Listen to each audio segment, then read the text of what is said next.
Two Cattleya orchid repots today, both of them in pretty gnarly setups, one of them with a potential issue. All of this and more coming up at The Orchid Hut.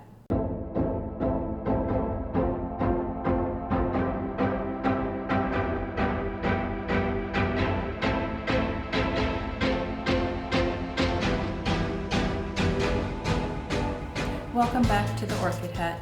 My name is Dana, and as I mentioned in one of my recent Orchid Medley Chit Chat videos, there are some orchids that you can be repotting now.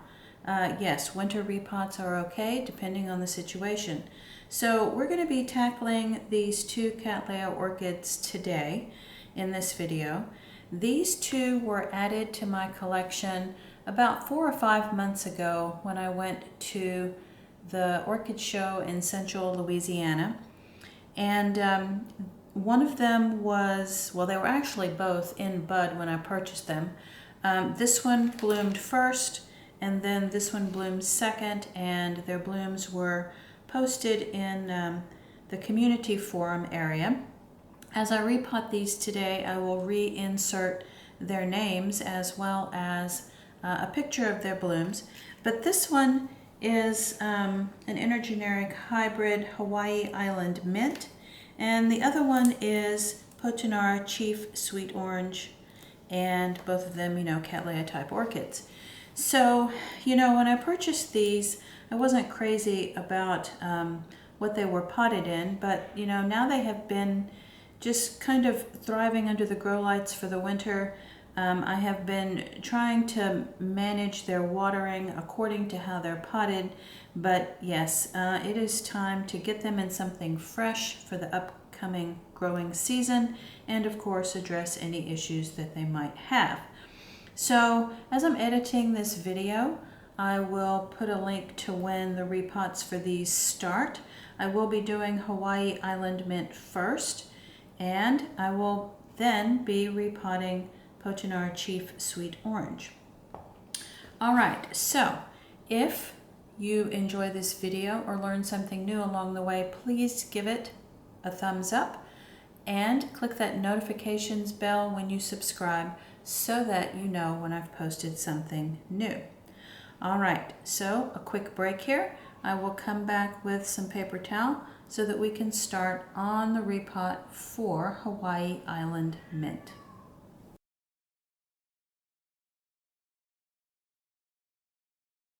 Okay, so let's get started on the first repotting task here. This is Hawaii Island Mint, and this one is currently potted in some sort of spongy, it kind of seems like sphagnum moss, and yet it kind of doesn't. So we're going to see what's deep inside this pot when we pull it out in a second. I'm not exactly crazy about what's happening to the leaves on the oldest pseudobulbs here. So this is not necessarily great. And there's one other thing that has happened to this orchid within the last month that really has me concerned. So I had it sitting on the counter. I can't remember now if I was watering it or just contemplating, doing the repot. But as I just barely brushed past the bulb and the leaf that was growing right here, it snapped off like a twig. Not like a piece of green, fresh asparagus. It wasn't a snap like that. It was a snap like a dry twig. And if you're familiar with asparagus, you kind of recognize the difference there. And I thought, that's rather unusual for the stem of a pseudobulb to be so dry. And unfortunately then when I went to cut it the rest of the way off, because it had nearly snapped in two pieces, I noticed right here at the cut that there was a purple ring. Now, that's not great because that can be an indication of a very insidious problem called fusarium, which really is, for the most part, untreatable. And you know, the orchid just either lives with it or figures out a way as it continues to grow to sort of outrun the problem and, you know, become a healthy orchid again. But you have to be very, very careful not to spread that issue to other orchids. So you can be certain that when I'm finished with these cutting pruners today, that I will definitely be sterilizing them extra well before I move on to any other orchids. Okay, so I don't know if we will see indication of that purple ring again as we're working with this orchid. It does have a new growth right here. It looks to have some new root activity right here at the bottom of that new growth. So we're going to see what's inside this pot and make sure that everything afterwards here is cleaned up and sterilized before I move on to any other orchids. Now, you know, this one was in what I would call, you know, my isolation when I purchased it at the show. Of course, fusarium is not necessarily something that is going to present itself within a 10-day quarantine or isolation period, so you usually don't recognize that it has that problem until, you know, you see something else kind of later on down the road not quite right with the orchid, or you cut into it as I did and you see that purple ring. And yeah, so, you know, the root system here is not as bad as I might have thought. There is a bit of mold on some of the media, so it is, you know, this media is kind of soft and decomposing. This orchid has probably been in this pot already a bit too long, and this may very well be the first time it's getting some fresh media from, you know, after it was a seedling orchid. It may have been growing in this ever since it was a seedling, I guess is what I'm saying. And there was bark down in the pot, which I did not know until just now, because the top is this sort of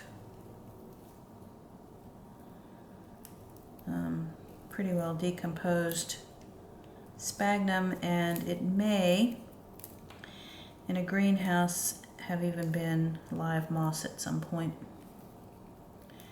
Of course, live moss at the top of the pot is not going to survive in my growing conditions. There's also, and there's no way that I can make a smell-o-video, but there is also kind of an off-putting smell here. It's, how would I describe it? It's a little bit like something fermenting, which is, you know, maybe great for some things, but not for orchid pots. This is kind of a wet, kind of a fermenting smell. I'm just trying to pick out as much of the old media as possible here before I take it to the sink. It is going to need a very thorough rinse. It's going to need a pretty significant root trim. The root system was beginning to fail in this, by the way. I'm sure that there was not only a lot of salt buildup in this, but you know, decaying media causes everything to go a bit too acid.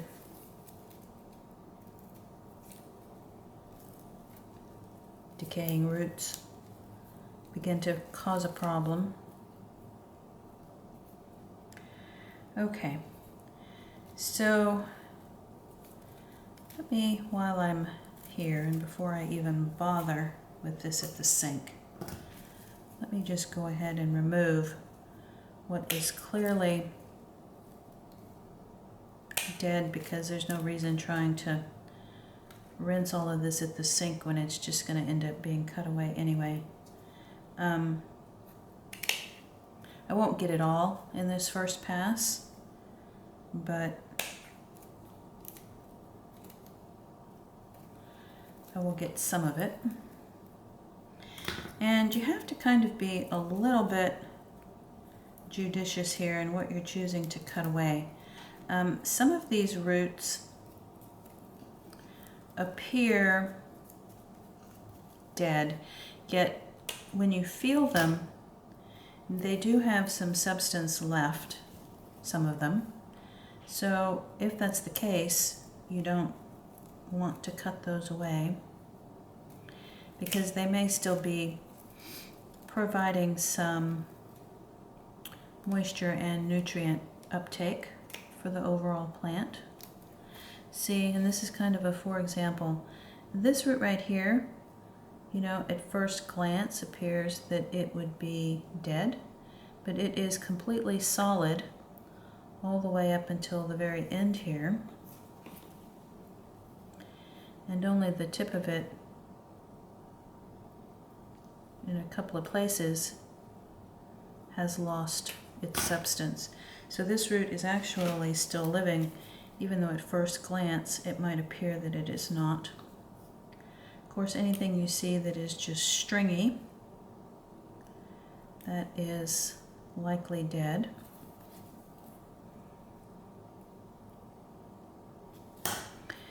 Many of these roots have more substance than I would have guessed. I'm actually surprised that there's as much of a root system left here as there is. Okay, this one on the other hand though is completely flat and has no substance to it whatsoever. And these are dead.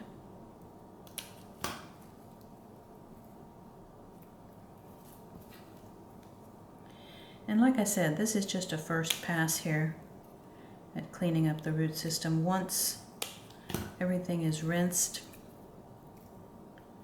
you know, more dead roots will be visible. And some of the ones I've already trimmed may need to be trimmed a bit farther back. It's a new root.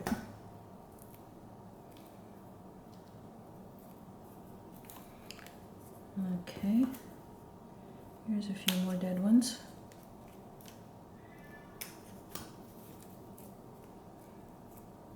You may or may not hear the cat in the background. My husband is in the bedroom with her. He's just very, very quietly reading a book, but she of course does not like the door closed. And I usually put her in the bedroom before I start filming a video, because sometimes when she just hears me talking, she begins to want to communicate with me. She doesn't recognize that I'm filming. She just thinks I'm talking to her. Okay, a few more pieces of bark here at the very center. There's one more piece right here. If I don't get it, I will see if it washes out. Let's see. Oh, got it. Okay, so I think it is time to go for a good rinse here. I will be right back. Okay, so back from the sink with this particular orchid, and we're going to be trimming up just a few more of the dead roots, and there's really not a lot. We're going to be talking a little bit more about this possibility for fusarium as I'm doing this.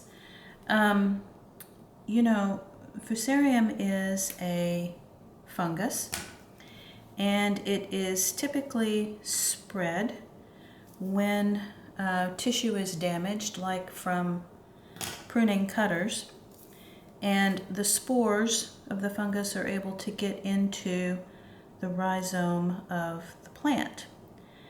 So that's typically how it spreads, although it can spread from sharing water, but that's probably not as likely as being spread through tissue that is damaged and then, having the fungus enter the plant that way.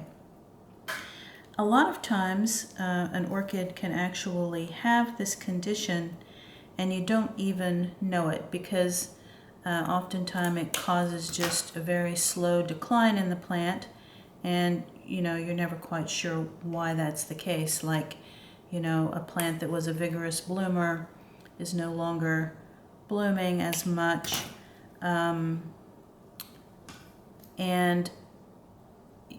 you kind of just, the plant just can live with it for a while, but then at some point typically becomes overcome by that condition. Now, as I was washing this orchid at the sink, I did notice a couple of things with this orchid that could also be indicators of that issue. And I'll point those out in just a second. Okay, so the first thing,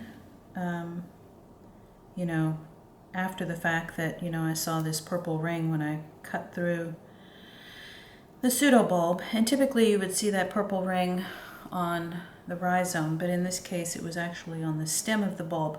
But the other things to kind of look out for, and this orchid has this condition, although, I'm not entirely sure what to attribute it to, but the root system here is not all that bad. But the fusarium fungus interferes with the orchid's ability to uptake water. And so sometimes, even though while you're looking at a relatively okay root system, you'll notice that the pseudobulbs are still a bit shriveled, as if the orchid is not getting enough hydration. So that can be a sign that fusarium is present. The other thing with this orchid that I'm noticing, and again, this is not entirely the best indicator because this orchid has been in sort of poor media for a while, but the new roots will sort of be stunted. So they'll progress to a point, but then they will not continue developing beyond that. And this orchid has a little bit of that. There are some roots here that seem like they were stopped developing before they were fully formed down into the media, but it's possible that they didn't like that old media anymore, and that could have also caused that. But roots that sort of have a blunt growth tip and don't seem to progress can also be a sign of fusarium. So, whether this orchid truly has this or not, I don't know. But, we're still going to be treating it for the moment as if it does, and, just seeing how it goes from here. There are some who try to treat this condition with chemicals. I am not one to use strong chemicals on orchids. I pretty much use hydrogen peroxide or neem oil, and if that doesn't fix the problem, or maybe cinnamon, if that doesn't, fix the problem, then that orchid probably is just not going to be in my collection very long. I'm just not going to get into, chemicals that are really harmful to either the environment or critters living in the environment, or to myself for that matter. Okay, so that was the old bloom that I cut off right there. All right, so this orchid is going to go back in a pot that's similar in size to what it came out of, although this time it is going to have my Cattleya, my pre-made Cattleya mix for its media. So let me get a little bit of that into the bottom here, not too much.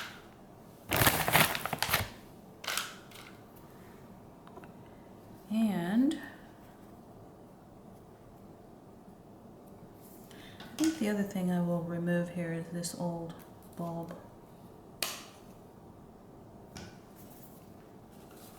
Okay. New growth is right here. If there's a way to position this so that the side the plant is growing from has a bit more space, I will do that. So something about like that looks pretty good. And the roots here are very flexible because they were being rinsed at the sink. I did, before I brought it over and started filming again, I did spray it with 3% hydrogen peroxide, just because of that sort of moldy smell that was there.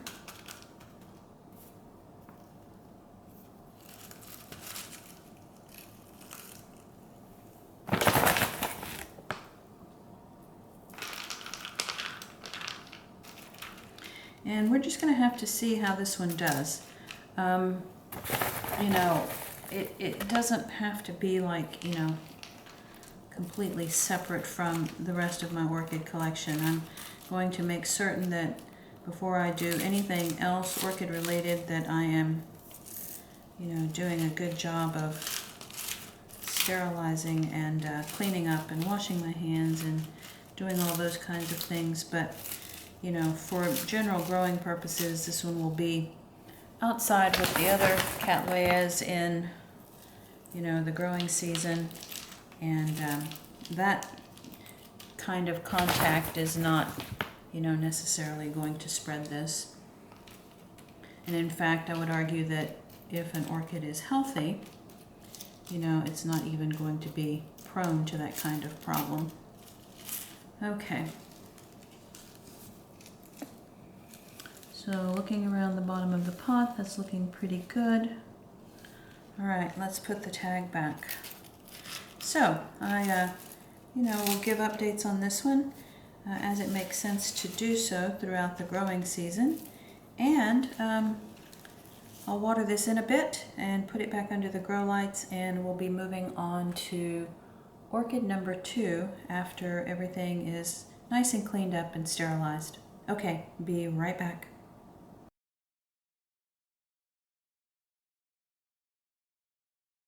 Okay, so moving on to repot number 2, Chief Sweet Orange. And if you watched the first repot, I will let you know that this orchid came from the very same grower. So you can sort of figure out the implication from there. And we will hope that this orchid doesn't potentially have the same issue as the first one.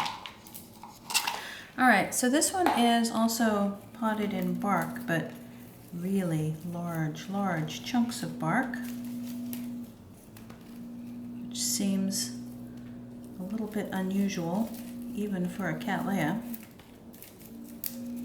So this is falling away rather quickly here, and I would say in general the root system here is mostly gone, with the exception of a few new roots and new root tips that I will try to be very careful of as I'm doing this. And because of how it was potted, I really was not even able to tell if there was any new growth happening. It was somewhat sunk down, and I would even say potted somewhat incorrectly. And let me kind of point out here what is making me think that. The rhizome, I don't know if I can even get the camera to focus on this. The rhizome of this plant is down here where my finger is, and all of the roots are growing up. So it was potted way too deep. And the latest growth did find its way upwards a little bit. This growth right here that had a bloom on it several months ago, but overall, just potted way too deep, and it caused the roots to sort of spiral upwards to the top of the pot. Okay, so we're going to see if we can correct some of that when we repot this. So I'm feeling the roots here. Yeah, and all of this stuff at the bottom is dead. So before I even take this to the sink, oops, careful of one right there. There is a new root tip right here. So before I even take this to the sink, we're going to cut away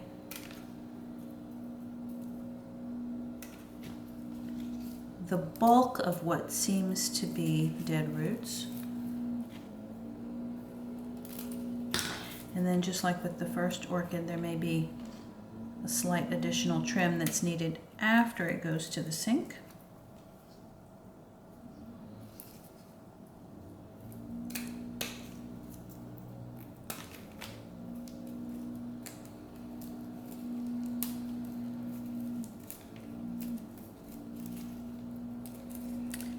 You may hear sort of a motor running in the background. It seems like it never fails when I come around to want to make an orchid video. Someone's yard crew shows up and all of the motors are running. Lawnmowers, blowers, edgers, weed eaters, you name it. They all seem to start up about the time I begin to make a video.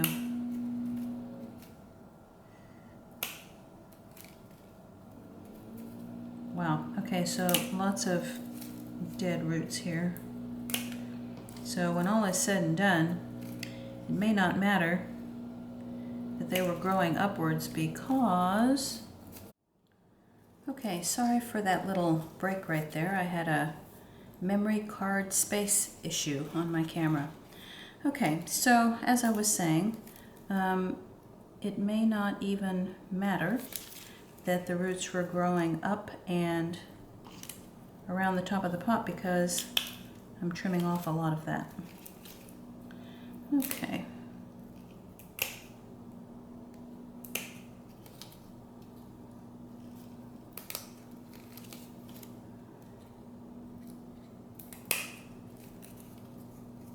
Now some of that feels alive, so we're going to leave that.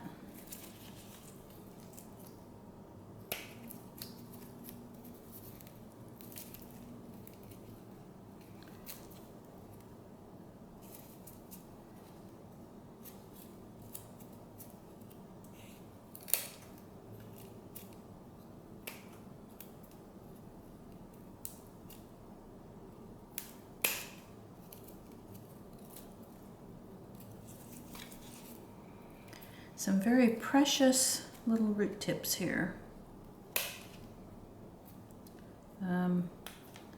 They may not appreciate this repot though.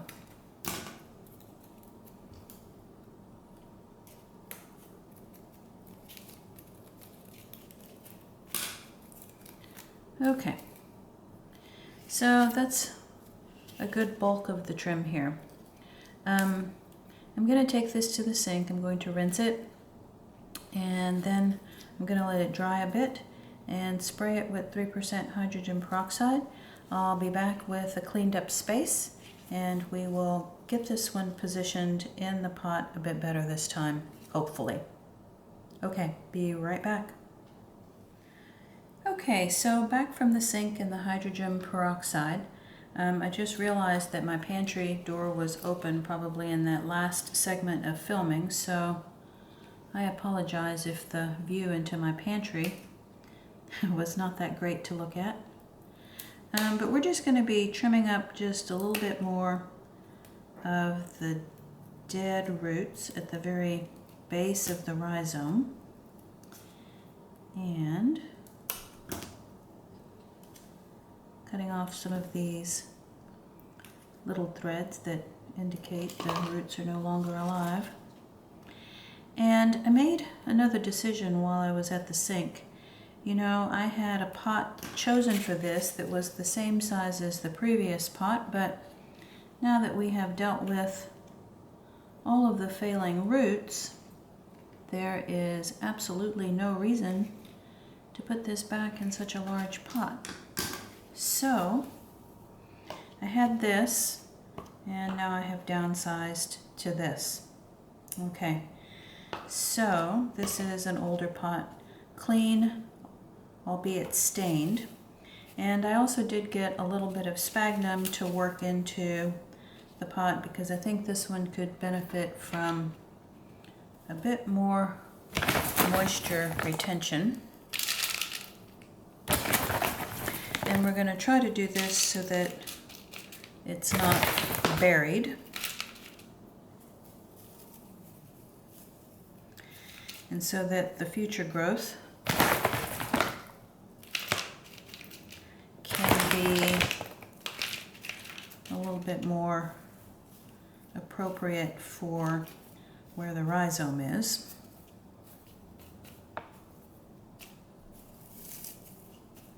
Okay, so let's see. Now, you know, the other thing here is that you don't have to fill a pot up all the way. You can choose to pot low as long as you don't have the media too high up in the pot, which is what I'm going to be doing here because, you know, this orchid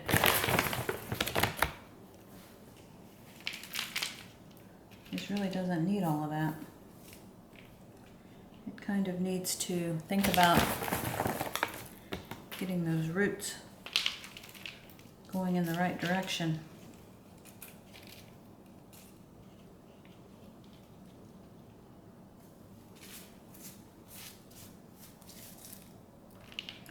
And I'm also sort of anticipating that this is going to need a stake because it doesn't have enough of a root system to support itself.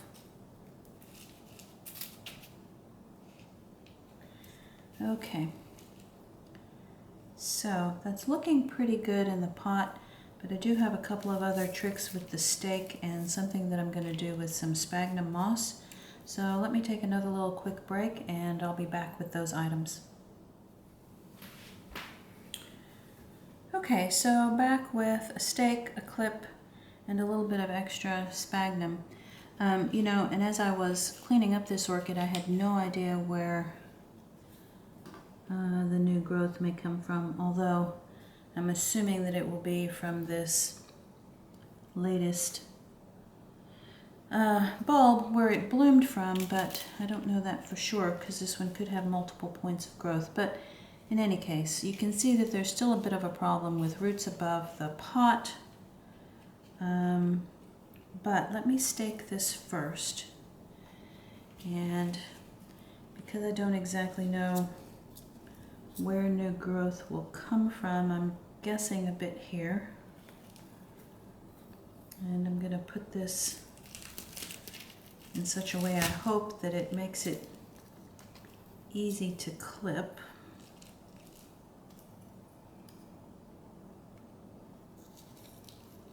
Butterfly clip barely is hanging on to it. So what I might have to do, well, that's a bit better. Okay, so the butterfly clip is hanging on, and I'm going to take some sphagnum and let me get this a little bit moist at the sink, squeezing out the excess water. And where these new root tips are, I'm just going to be placing some loose, moist sphagnum on top, hopefully to encourage those roots to go in the direction that they should. You know, the root tips should grow towards the moisture, not up into the air, especially on a Cattleya.